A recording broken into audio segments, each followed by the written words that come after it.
How would you like a 15% discount to my daily email, the stack of stuff, the show notes, discounts to the conference, all of that? All you need to do is text the word show to 33777. You'll get the annual subscription with a 15% discount to my daily email. You'll get the stack of stuff, the links to the show notes, discounts to the conference, and so much more.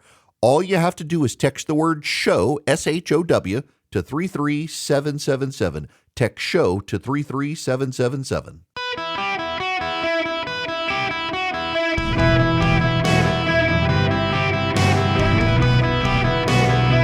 Welcome to the Eric Erickson Show podcast, Hour 1. Hello, America. Welcome. It's Eric Erickson here across the nation. Delighted to have you with me. The phone number is 877-973-7425 should you wish to be on the program. Delighted to have you today. I want to begin just out of the gate. We'll get to all the other administrative stuff later because this is really, it's been on my mind since yesterday's show. And there's a lot we have to cover regarding the arrest of Luigi Mangione. And not just, as an aside, I do think the meme is very funny. How Italian is this guy? So Italian, he had to flirt with a girl on his way to commit a murder, and that's what got him caught when he pulled down his mask because the girl at the hospital thought he was hot, and he needed to show his face to her to prove it, and that was the picture. Here's what we know, just to review. A senior citizen eating at a McDonald's in Altoona, Pennsylvania, recognized him, called the police in Altoona, Pennsylvania. They showed up. They detained him. They found on his possession a gun, a 3D manufactured suppressor, ammunition, money, foreign currency, a passport, and a Faraday bag. If you don't know what a Faraday bag is a bag in which you can put electronics, and it blocks their reception so they don't connect to cell towers and the like, and they can't be monitored. It's also tends to be waterproof, and he claims it was a waterproof bag, and that's why he had it. He spoke in court, and he made some odd statements on what he was contesting and not contesting. He had what people are calling a manifesto, and I got to be real clear with you. It's not actually a manifesto. It was like 2 pages. A manifesto is like what the Unabomber did, which is essentially a book of, although crazy, an ordered thought process.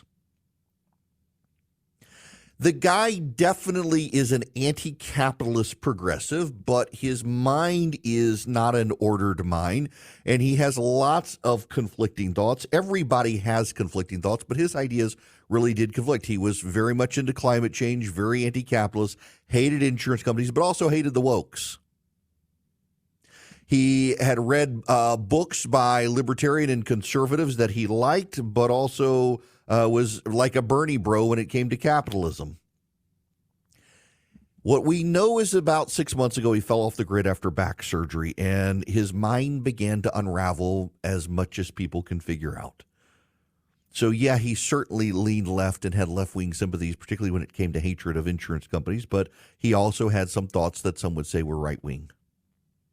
He is a mentally disordered young man who also apparently was into psychedelic mushrooms and other things. I think long-term history is going to show it's not a coincidence. But I want to focus on something else, and this is really where my mind has been the last couple of days and really the last week. And I've spent way more time than I think I probably should on this issue. But there is something today we need to discuss, and that is his views about killing the insurance company executive, and people on the left cheering it on. Overnight, someone exposed an anonymous Reddit thread from the University of Pennsylvania where Penn students are excited and happy and proud of their university that one of their own might have murdered an insurance executive. I got into this a little bit yesterday. Tim Keller and his Reason for God talking about the great says who. If morals don't come from God, then what matters? Who says? Who cares? Everything is relative. But there's a larger issue here. What we're finding, and by the way, this applies to the left and the right, more so on the left in this situation, but it's happening to the right as well in certain situations. When you decide that someone is bad, or in the word everybody likes to use now, evil, and you decide you can exterminate them because they're evil, this ends badly for all of us. Today, people on the left are cheering on an insurance executive being gunned down. Will they be cheering on when a trans advocate, pediatrician, is murdered by someone on the right? Will they? Will the right, some of whom might cheer on killing a pediatrician who performs sex reassignment surgeries, will the right then be okay with the oil executive being murdered? And when the left cheers on the oil executive being murdered because you know it's probably coming, will they cheer on the abortion clinic doctor who's murdered? We've had abortion clinic doctors murdered in this country, and the pro-life community resoundingly condemned the murders. And the left tried to anchor all of those people into saying, well, they were on the right and this is what the right wants. Whenever someone on the left is killed, the media and the left together disproportionately condemn the right, and they never do the same on the left. When James Hodgkinson attempted mass assassination of Republican members of Congress in 2017, the story was gone within 3 days. When it turned out he was a Bernie Sanders supporter who watched MSNBC, it was off the New York Times. The Gabrielle Gifford's attempted assassination by Jared Loughner in Arizona stayed on the front page of the paper longer as they condemned Sarah Palin and Republicans for promoting violence, until it turned out Jared Loughner was just an insane guy, and to the extent he had political views, they were on the left. And then the story disappeared. When it was very clear that James Hodgkinson was a left-wing activist, they memory hold that attempted assassination on Republican members of Congress as quickly as they can. I want to talk to you Democrats here. Y'all are in the driver's seat on this. You cannot what about on abortion clinics or even Daniel Penny on this situation. In this situation, you have a person on the left who decided to kill an insurance executive, and people on the left have cheered. When the oil executives are murdered, you will cheer as well. And I'm telling you, people on the right will begin to do the same thing to your side. That Joe Biden and Democrats cannot come out and condemn the taking of innocent life without adding a but we understand, but this, but that. It's like the attacks on Jews in this country. People are not firebombing mosques in this country and vandalizing Muslim homes, but Joe Biden and the Democrats are incapable of coming out and saying attacks on Jews are bad without also going, but Islamophobia is bad too. There's no but here. The taking of a human life by an individual in vigilante justice must be condemned without a but, without an understanding, without a caveat. And yet they're incapable of doing it. And that's going to go very badly for everybody.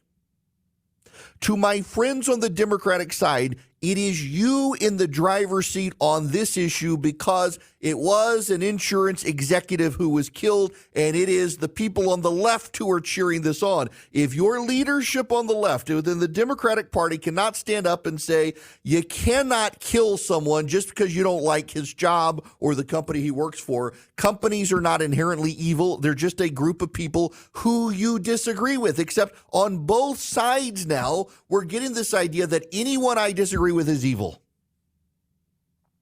And you throw out the examples. Oh, well, the doctor who performs gender transition surgeries on minors, I don't just disagree with him. He's evil. I don't disagree, but should that guy be killed? I hope you say no.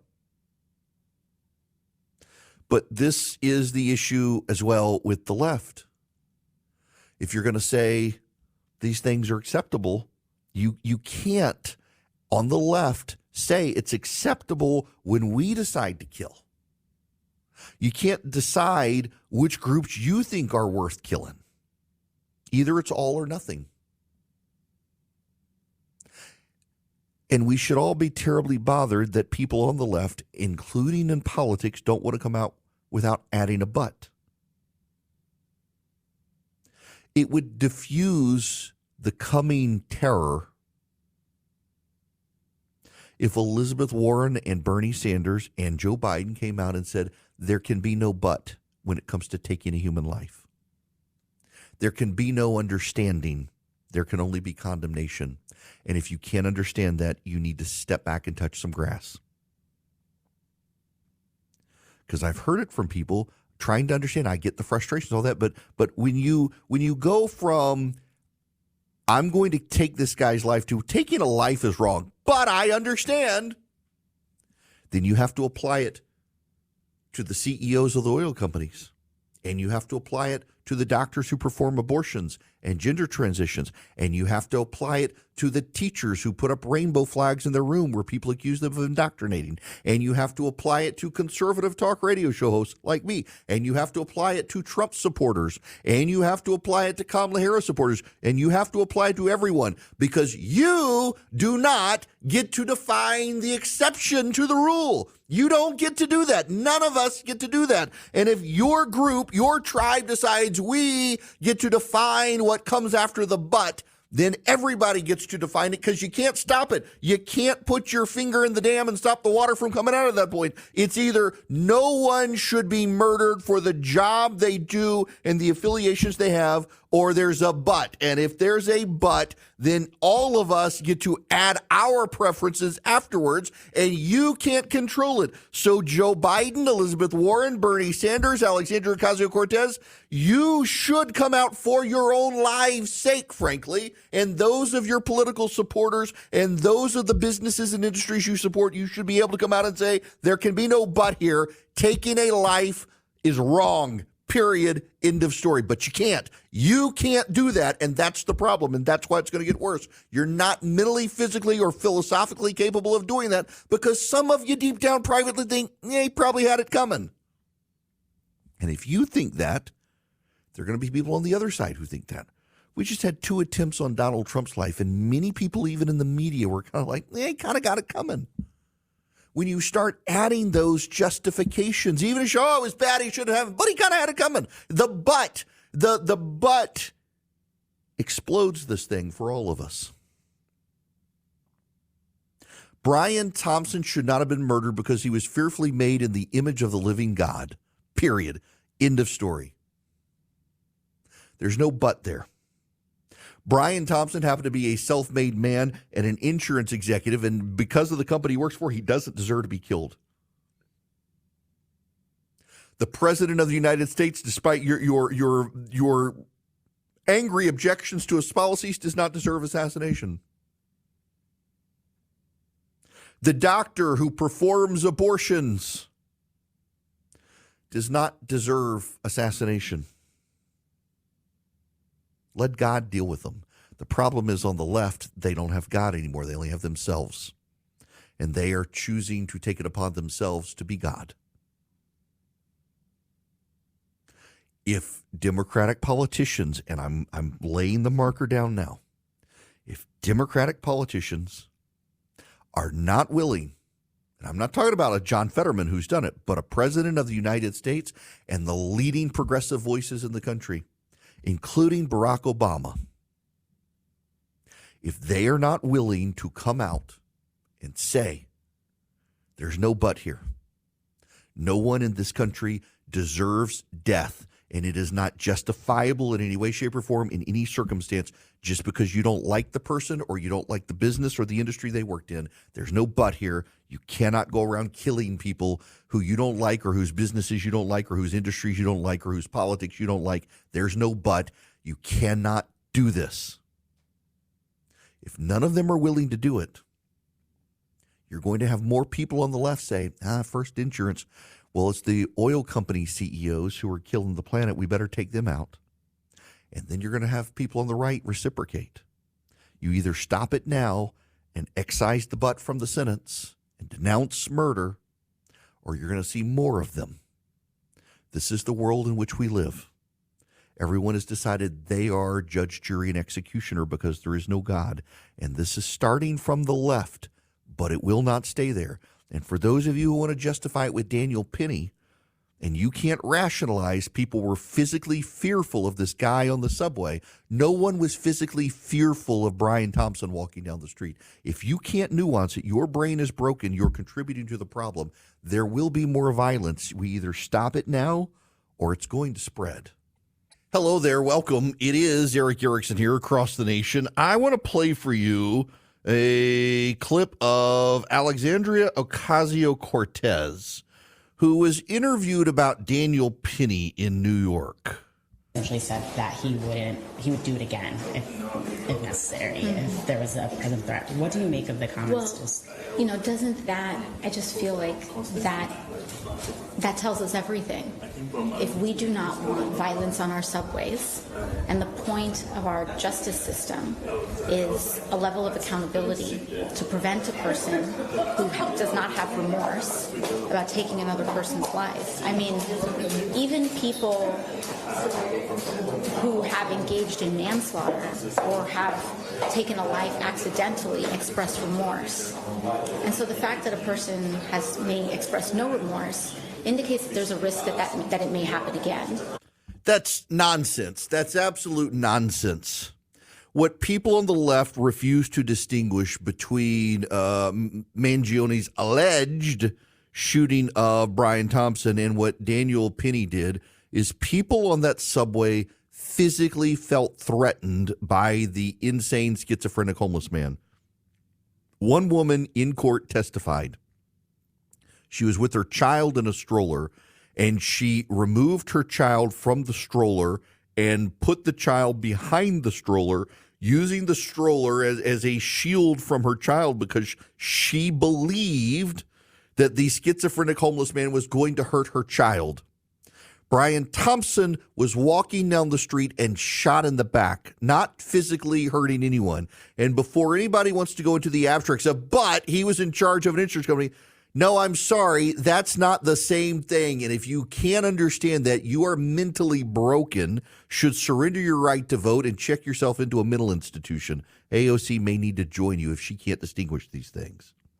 Now, one of the great groups out there standing for law and order and common sense is Americans for Prosperity, and they would love to have you on their team. Did a great event for them in Salt Lake City this weekend, had a huge crowd show up, and just advocating for common sense conservative reform in this country. All you have to do is go to americansforprosperity.org/volunteer and sign up with AFP. You become a member of one of their chapters. They have chapters in just about every single state in the country now. And they would love to have you on board. And by the way, in those states where there isn't a chapter, they have an organizer who still meets and is trying to get those chapters organized. You may be in on the ground floor. Go to americansforprosperity.org/volunteer today. Sign up with AFP. They'll teach you how to be an effective advocate for common sense conservative solutions. They'll teach you how to be an effective advocate for families and free markets around the country. americansforprosperity.org/volunteer. Sign up with AFP today. Join me in the fight for freedom in this country with Americans for Prosperity. Again, chapters in just about every single state now. Welcome back. It is Eric Erickson here across the United States. The phone number is 877-973-7425 if you want to be on the program. I assume many of you have over the years seen those questions from like the late 1800s or the turn of the 20th century, questions you would ask a fifth grader, and they're very detailed questions that a lot of college kids these days would scratch their head and say, I have no idea. Or even things from the 1950s or 60s. It shows to a degree how dumb we as a society have gotten. Not everyone.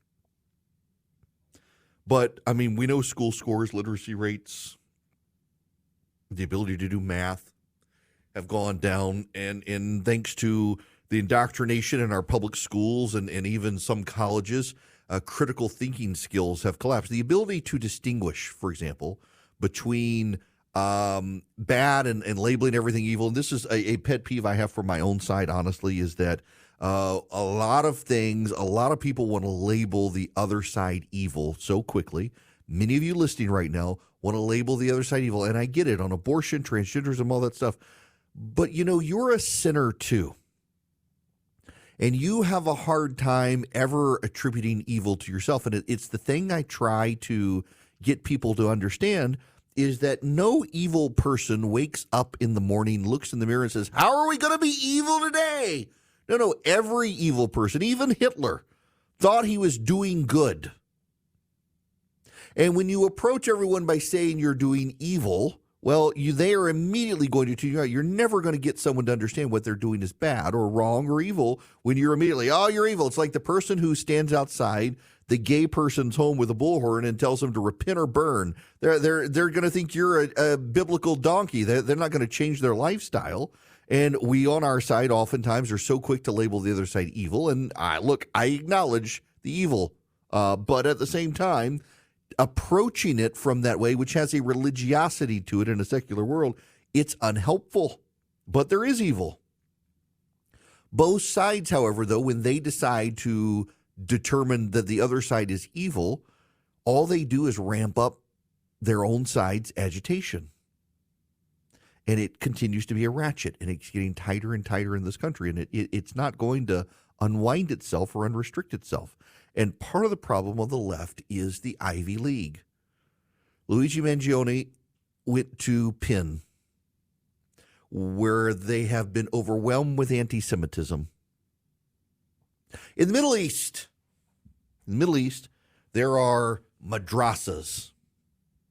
Madrasas are religious schools, and what we have found since 9/11, 2001, is a lot of young men in the Middle East go to madrasas and they get radicalized by fundamentalist Islamic clerics in the madrasas, and they decide the only way to guarantee themselves going into heaven is to be a bomber and commit suicide and take out the infidel.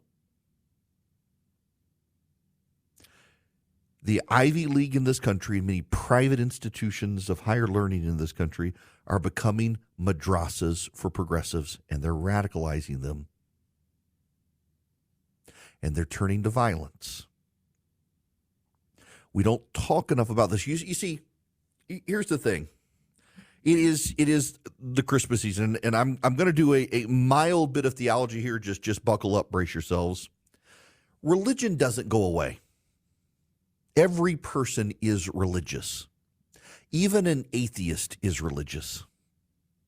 An atheist has things that they have a burning passion for, whether they call it social justice or racial reconciliation. Atheists are as religious as people who go to church. You're either worshiping the real God or you're worshiping a God you created. Religion is with all of us. You can say that it is part of the evolutionary experience, that we all seek a higher calling, or you can say it's part of the divine, and the resistance to the divine is those who reject God, mock God, and so we all have this religiosity built into us because we're made in his image, and those who have rejected him can only mock and mimic. They can't actually worship the real God. Or you can say it's part of the evolutionary experience that we have this feeling, this belief that we strive to something higher, and it's part of the evolutionary chemistry of our brain to try to strive for something higher, and it manifests in some ways as a belief in God, and for others it manifests in a way for justice, social justice on planet Earth. But we don't get rid of religion. And some people go to church or synagogue or temple or mosque, and they connect with their God and their religion. And others who reject God but still have religiosity, they go to college campuses in the Ivy League, and it is a religious experience for them. And like the radical Islamists going to the madrasas, these people are going to Ivy League campuses, and they're getting radicalized. Louis Mangione is only one of many. And it's not just the Ivy League, but a lot of it is the Ivy League. Think about the anti-Semitic protests at Columbia, at Penn, at Harvard, even at MIT, at Yale. Think of the Students for Justice in Palestine leaders at George Mason University, who the FBI has raided. They found guns and ammunition, and it appears to be possibly a plot to kill Jews. People are going to colleges. They're not getting education. They're getting radicalization. They're getting indoctrinated. It's one reason I'm a big advocate of Southern schools and the SEC. There's less of it there. Not everywhere. I mean, you still got the Emory's to deal with at Emory. You still got the people at Duke. Duke can be a hotbed of radicalization. But the universities of Georgia, Auburn, University of Alabama, Tennessee, Vandy, you're less likely to get it in the SEC. My daughter deals with it at her college to a degree, has one very progressive professor, but it's unrelated. She tells stories of some of the students in her group, some of her friends taking a class from a feminist professor who studies Islam and regularly denounces Christianity in class. The school is not woke, but it certainly has some woke professors, and the woke professors abusing their positions, radicalizing people. The Ivy League, however, is where so much radicalization is happening in the minds of Americans. And also, what is happening as a precursor to getting there is the breakdown in logical thinking. So my kid she's going through a great books program in college, and she's in the very first one. They had to read Plato. And she said she thought it was notable that many of the kids who came from a classical education environment liked dealing in Plato, and the kids who did not go to a classical education school really hated it. Now, what is Plato? Well, Socrates himself didn't write. He was illiterate, but Plato covered Socrates and the Socratic method, and you ask questions and you probe and you debate to get to answers and the truth. And on the left, they don't like that. It is by fiat. This is so, and no one's allowed to challenge it. On the other hand, we're seeing a trend, particularly on social media, where there are a lot of people who are just asking questions. You hear that a lot. People, they're just asking questions. And the conspiracy theorists, when Socrates asked questions in the Socratic method, it was to ascertain truth. When these guys on social media start doing it, it has nothing to do with ascertaining truth and everything to do with muddying the water to seed distrust. Carrie Sloan put up pictures of Luigi Mangione, one with his six-pack shirtless picture from Hawaii, the picture from his holding cell where he's very thin. Never mind, he's had back surgery in the past 6 months, and his friends say it messed up his mind and he lost a lot of weight. But she says she put up those pictures. I have questions, lots of questions. The photos here are not the same guys, and it's awfully strange to see a photo of a suspect from a so-called holding cell.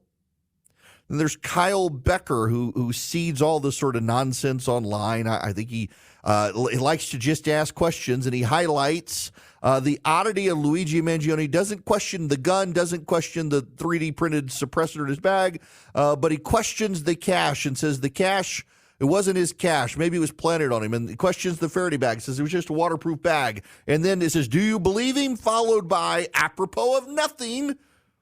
And he puts up various stories about the Trump shooter who they claimed was basically homeless, appeared to have 18 cell phones with 5 different companies, 3 computers, 3 laptops, 5 storage drives, 4,000 terabytes digital footage, suggesting there's something sinister there. Maybe there's some sort of plot. I don't know. He's just asking questions. There's another person who wants to know if Mangione ever worked for the CIA. Something's not making sense. If he was a whiz kid, why did he make so many sloppy mistakes? Kira Turnbow, questions are warranted. Kim Saint Onge, I have no idea, ONGE. Now the question is, who paid this guy to kill Brian Thompson? I don't believe this Luigi guy plotted this murder on his own. They're just asking questions, folks. They're just asking questions.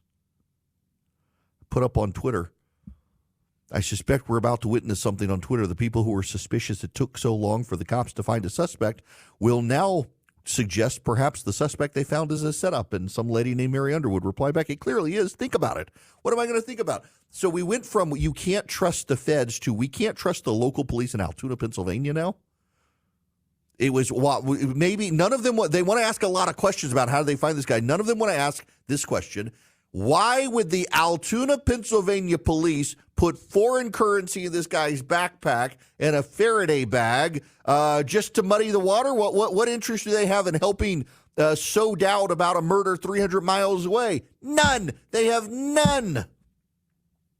All these people who take legitimate advantage of the feds ruining their credibility now want to see doubt about everything, and they just want to ask questions. They never want the answers. They just want to ask the questions. You'll find that when you keep doing this, you've explained explanation itself away. You can't go on seeing through everything forever. The whole point of seeing through something is to see something through it. It's good that the window should be transparent because the street or garden beyond it is opaque. How if you saw through the garden too? It is no use trying to see through first principle. If you see through everything, then everything is transparent. But a wholly transparent world is an invisible world. To see through all things is the same as not to see. These people don't want to see.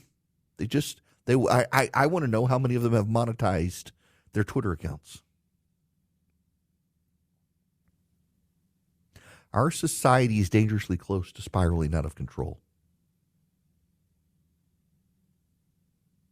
We have a lot of conspiracy theorists with monetized Twitter accounts who are just trying to sow distrust that they can capitalize and profit on. We have Ivy League institutions who are radicalizing students against Jews, against capitalism, against their fellow American. And we don't have any leadership in the country standing up on a bipartisan basis saying this is wrong. Very few, at least. One of the ones who has, to his credit, is Josh Shapiro, the governor of Pennsylvania. You'll recall when he came out after the attempted Trump assassination, condemned it with no buts. He's now done the same thing with the killing of Brian Thompson, said that there can be no justification. Taking a human life in vigilante justice is wrong. There's no justification for it. And he's right. Ivy Leagues are radicalizing American kids against Americans. And I suspect the Trump team should consider taxing their endowments as a way to shut them down, if not force reform. But on both sides, the people who are just asking questions have turned malicious, and we should be concerned about where they're headed and what they're doing. Some questions have answers. People just don't want to hear the answers. They only want to ask questions because there's no profit in the answer. That's a problem.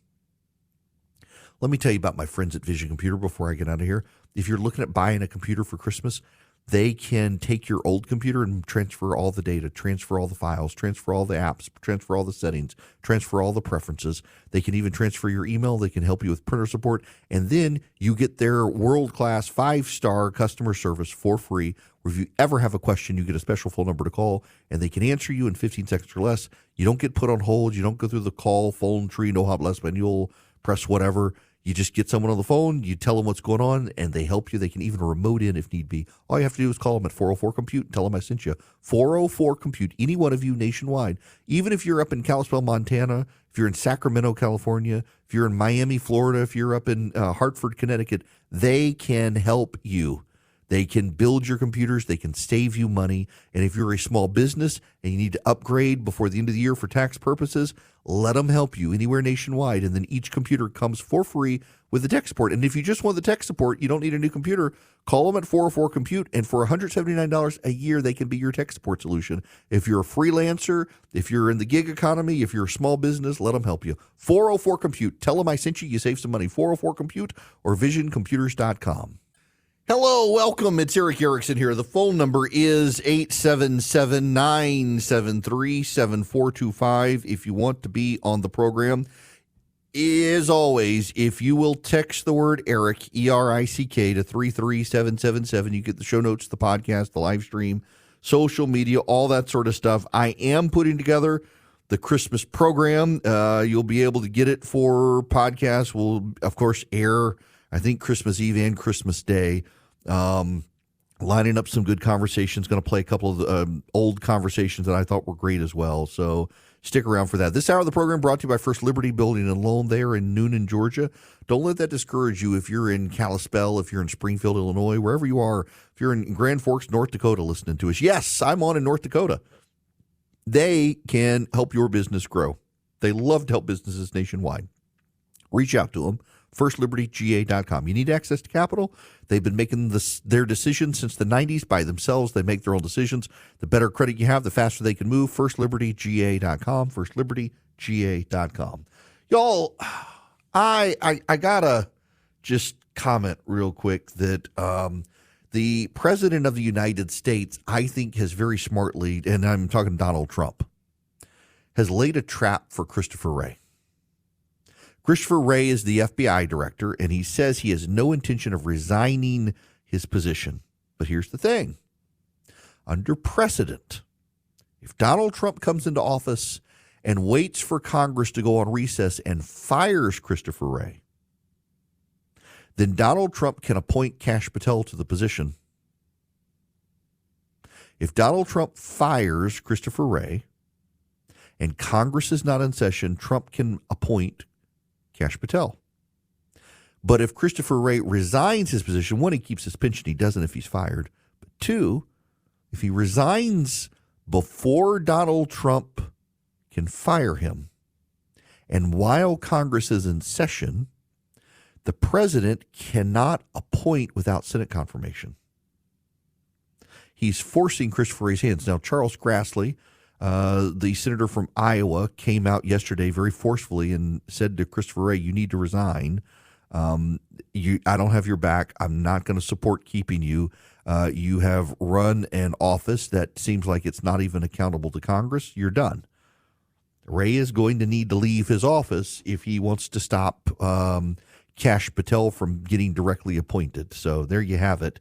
We'll see how this works. When we come back, in the final month in office, Joe Biden is doing everything he can to gum up the works for Donald Trump on energy, natural gas production, and other things. I want to tell you the state of play, including the National Labor Relations Board. It's a very big story you got to keep your eye on as the bureaucrats are rapidly trying to pass some regulations to stop the Trump administration from energy expansion in this country.